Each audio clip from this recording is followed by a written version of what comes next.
In 1987, FBI agent Nathan Raines left his Dallas office for a meeting with an informant and was never seen again. The FBI launched one of its largest internal searches, but found nothing then for years. Later, a homeless man seeking shelter in an abandoned storage unit stumbled upon a shocking sight. What investigators discovered inside would expose horrors beyond comprehension and shake the entire bureau.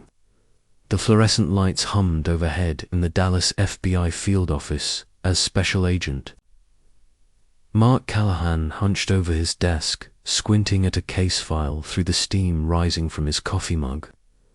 It was March 15, 1991, another gray morning in Texas, and Mark was reviewing cold leads on a string of unsolved kidnappings when his desk phone rang. Callahan. He answered, still scanning the paperwork. Agent Callahan, this is Officer Rodriguez with the Denton Police Department. We've got a situation here that might interest you. The voice on the other end sounded urgent. We arrested a homeless man this morning for trespassing into an abandoned storage unit on the edge of town. Normally wouldn't bother the FBI, but he claims he found a blood-stained chair, shackles, and an FBI badge inside Mark's hand. Froze mid-reach for his coffee. An FBI badge? Yes, sir. The ID badge belongs to Special Agent Nathan Raines. The computer says he vanished in 1987. Figured you'd want to know, considering he was your partner. The room seemed to tilt slightly. Nathan, for years of nothing, and now this. Mark gripped the phone tighter. Where exactly is this storage unit? Backward storage depot off a secluded service road near the edge of Denton. It's behind that old defunct scrapyard on Route 77. Private facility, not one of those corporate chains. I'll send you the coordinates. I'm on my way. Mark was already reaching for his jacket. Don't let anyone else into that unit until I get there. Within minutes, Mark was in his bureau, a sued Ford Crown Victoria, speeding north on I-35E toward Denton. The coordinates came through on his pager, and he recognized the area, a forgotten corner of town where the suburbs gave way to scrubland and abandoned industrial sites. His mind raced with possibilities. Nathan had been investigating a human trafficking ring when he disappeared. They'd been partners for 3 years, and Nathan was careful, methodical. He wouldn't have just vanished without a trace unless something had gone very wrong. The drive took 40 minutes, and as Mark pulled up to the backward storage depot, he saw the place was already swarming with Denton PD patrol cars. The facility looked like it had seen better days. Rows of corrugated metal units behind a chain-link fence, topped with rusty barbed wire. A uniformed officer waved him through the gate and directed him to Unit 47, where a cluster of officers had gathered. Mark parked and approached, his FBI credentials already in hand. Agent Callahan, a tall Hispanic officer, extended his hand. I'm Lieutenant Martinez, the one who called you. Thanks for coming so quickly. Show me what you've got, Mark said, following Martinez past the yellow tape. The storage unit's roll-up door was open, revealing a space about 10 feet by 20 feet, but it was what was inside that made Mark's blood run cold. The walls were completely covered in aluminum foil, creating a bizarre reflective chamber. In the center sat a metal chair with leather restraints attached to the arms and legs. Dark stains marked the concrete floor beneath it. Jesus, Mark breathed, stepping carefully inside. A metal table against one wall held various tools, a hammer, pliers, what looked like surgical instruments, and they're placed almost ceremoniously on the table were Nathan's FBI badge and baseball cap. The foil looked clean at first, Martinez said from behind him, but look closer. Mark examined the walls more carefully. Beneath the reflective surface, he could make out discolored patches where blood had been cleaned but not completely erased. Someone had used this place for extended periods of torture. Tell me about the homeless man who found this, Mark said, photographing the scene with his camera.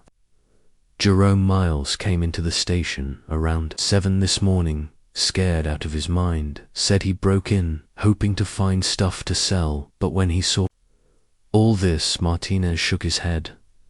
At first the desk sergeant thought he was just another crazy, but when he mentioned the FBI badge and cap, we had to check it out. Where's Jerome? Now back at the station. We're holding him, but honestly, he seems more like a witness than a suspect. Mark nodded, continuing to document the scene. The setup was sophisticated. The foil would prevent any electromagnetic signals from escaping. The chair was bolted to the floor, and the tools were arranged with disturbing precision. Who owns this unit? Mark asked. Working on that now. The facility manager is pulling the records. As if on cue, another patrol car pulled up outside. 2 officers flanked a well-dressed man in his 50s, who walked with the confident stride of someone used to being in charge. That's him, one of the officers called out. Property owner. The man approached with an extended hand and a practiced smile.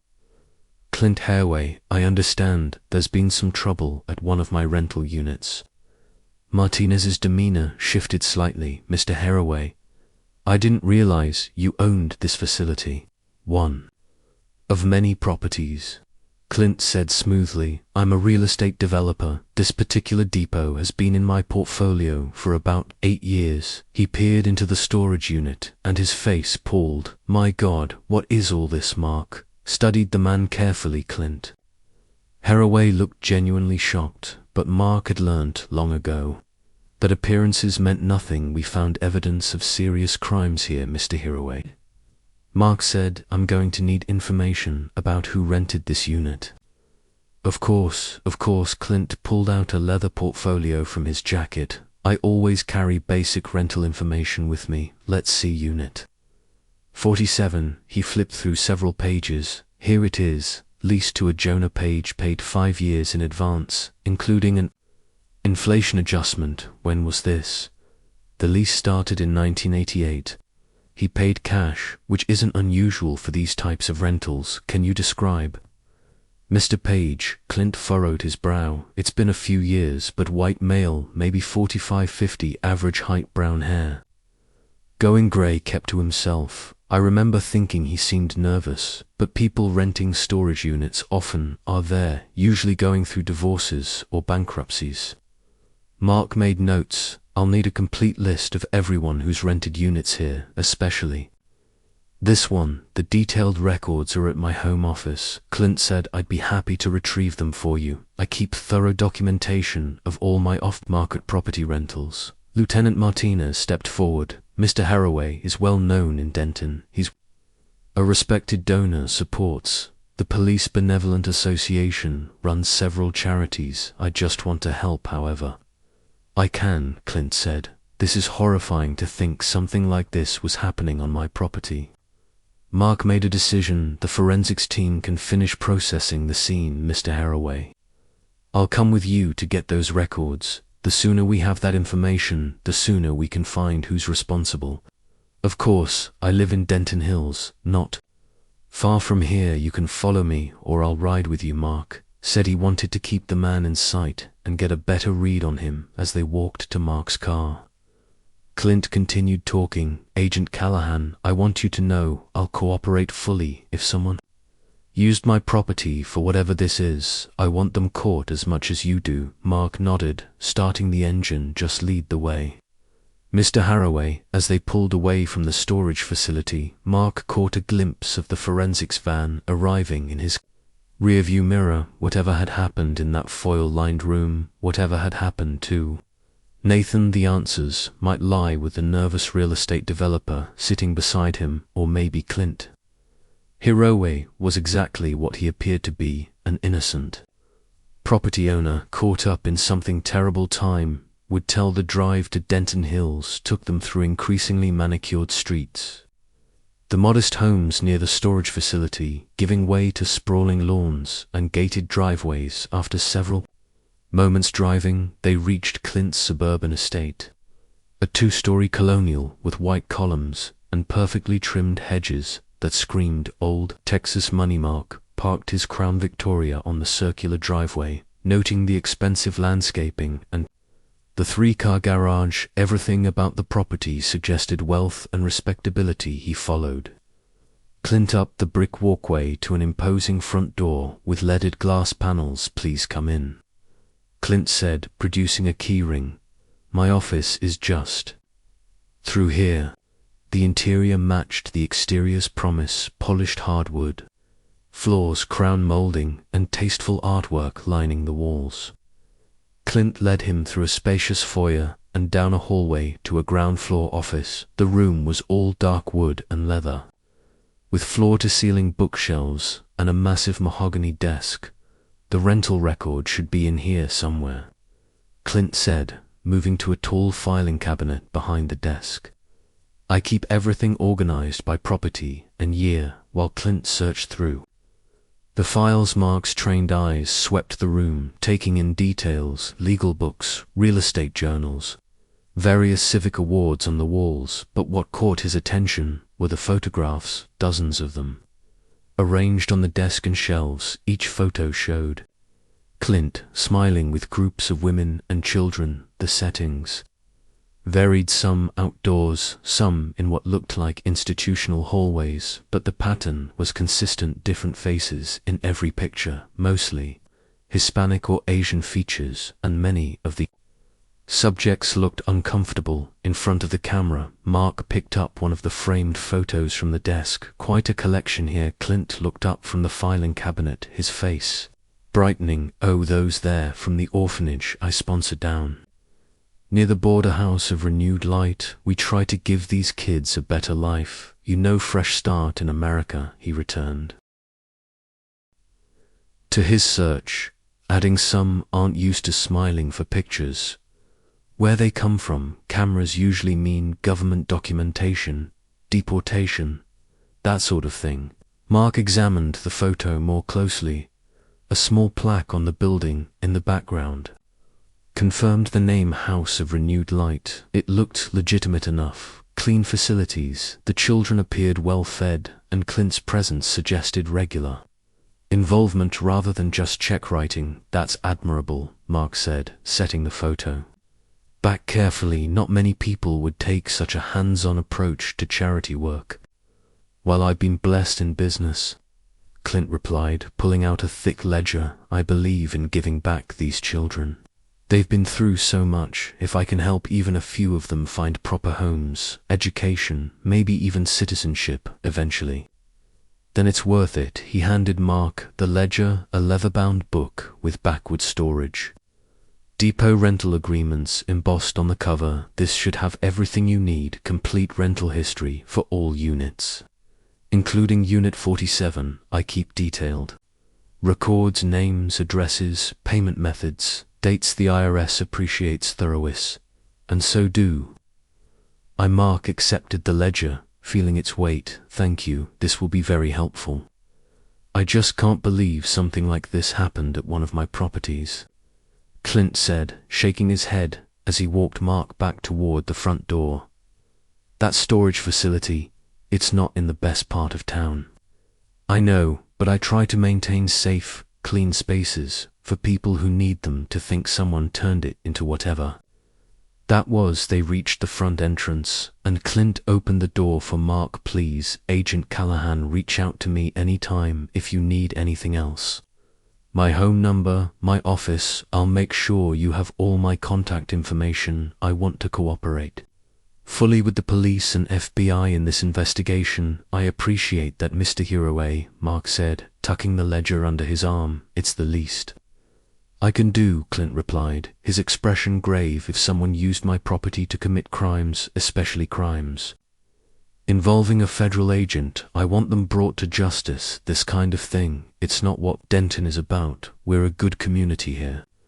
Mark nodded and made his way back to his car. He set the ledger carefully on the passenger seat, then reversed out of the circular driveway as he headed back toward the police station. He couldn't shake the image of all those photographs. Charitable work with orphaned children was admirable, certainly, but something about the sheer number of photos The different faces in each one nagged at him. Still Clint.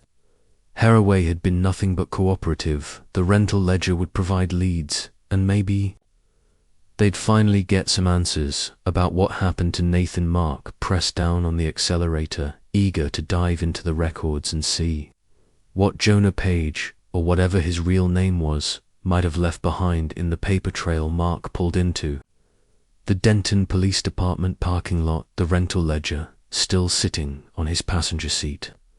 The one-story brick building was buzzing with activity, more than usual for a Tuesday afternoon. Word of the FBI badge discovery had clearly energized the entire department. Inside, he found Lieutenant Martinez conferring with a plain detective near the evidence processing room through the glass window. Mark could see technicians photographing the torture chair from multiple angles, its metal frame and leather restraints now under bright examination lights.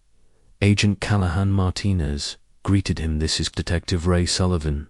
He's been leading the interrogation." Sullivan, a stocky man in his 40s, with prematurely grey hair, shook Mark's hand. "Hell of a thing finding your partner's badge like that. We've processed the scene thoroughly. The chair's headed to our lab for blood analysis and fingerprinting. I want to speak with Jerome Miles." "Mark," said the homeless man who found everything. Sullivan scratched his jaw. "We just finished with him about 20 minutes ago. He's in holding cell 3, but I've got the full recording and transcript right here if you want to review it first." He held up a manila folder and a cassette tape. "I'll take both," Mark said. Sullivan led him to a small office overlooking the parking lot. "Use my desk. I'll be with forensics if you need anything." Mark settled into the worn office chair and inserted the cassette into the player on Sullivan's desk. He opened the transcript,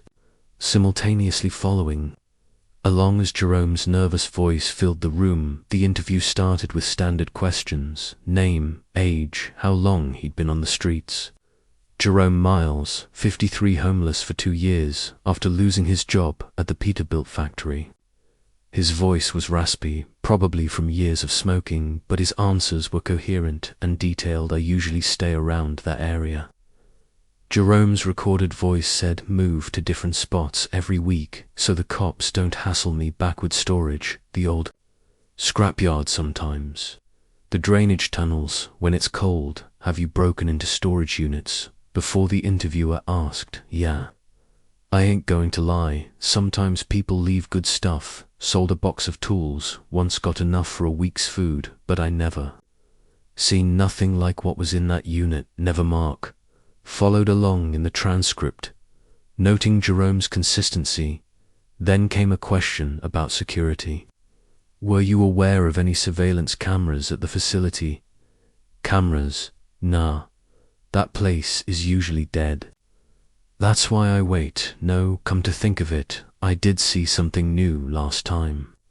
I was scouting little box on the corner of the main building. Wasn't there before." Mark made a note, then his attention sharpened as he heard the next exchange. "Why did you choose Unit 47 specifically?" "Usually I avoid backwoods, to be honest. That place gives me the creeps." "Why is that?" "Because of the night activities.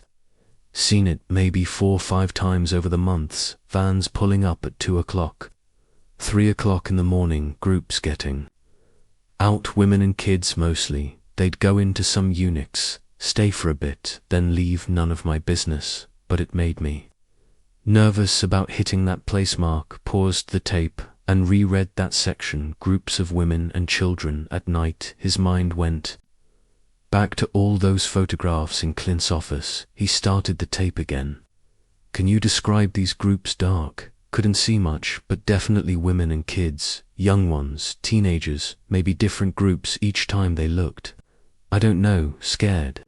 Kept close together. Men with them looked like guards or something." The interview continued for another 10 minutes, but Mark had heard enough. He found Detective Sullivan back at the evidence room. "The mention of night activities," Mark said. "Women and children. I saw photographs at Clint Haraway's house, dozens of pictures with women and children from an orphanage he sponsors. Sullivan's expression was skeptical. Hero A is a pillar of the community, sits on the hospital board, funds the youth soccer league. It's not unusual for charitable types to have photos like that. I know. Mark admitted that's what I thought too, but combined with Jerome's observations, he thought for a moment, what about those surveillance cameras Jerome mentioned? Sullivan reached into a folder and produced a photograph. Tech guys say this model came out in late 1990. Professional grade records to VHS. We pulled some tapes from the unit, but the storage is limited. If there are archives, Hero A would have them.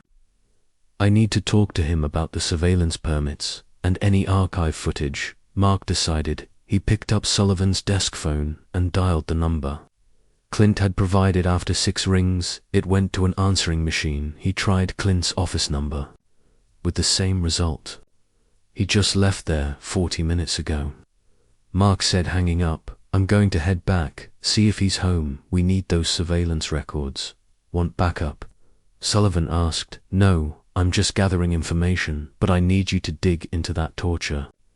Chairs, serial numbers, manufacturer purchase records, anything that might tell us where it came from, already on it. Sullivan confirmed that's medical grade equipment. Someone had to special order it. Mark headed for the door, then paused, and detective. Have someone discreetly look into the House of Renewed Light orphanage. Just basic stuff, registration, licenses, that sort of thing. Sullivan nodded slowly. You think Hero is involved? I think we need to be thorough, Mark replied carefully. For years ago my partner vanished, investigating trafficking. Now his badge turns up in a torture chamber owned by a man who regularly transports women and children. Could be coincidence, but I need to be sure. Mark drove back toward Clint's house, trying the phone number again as he navigated the suburban streets. Still no answer. The afternoon sun cast long shadows across the manicured lawns of Denton Hills, and Mark wondered if Clint had simply stepped out for an errand. But as he turned onto Clint's street, he instinctively slowed down. A black Chevrolet Suburban was parked outside the property, its engine running. A man in a dark suit and sunglasses stood beside it, his posture suggesting he was standing guard rather than waiting casually. Something in Mark's gut tightened, a familiar feeling from years of field work.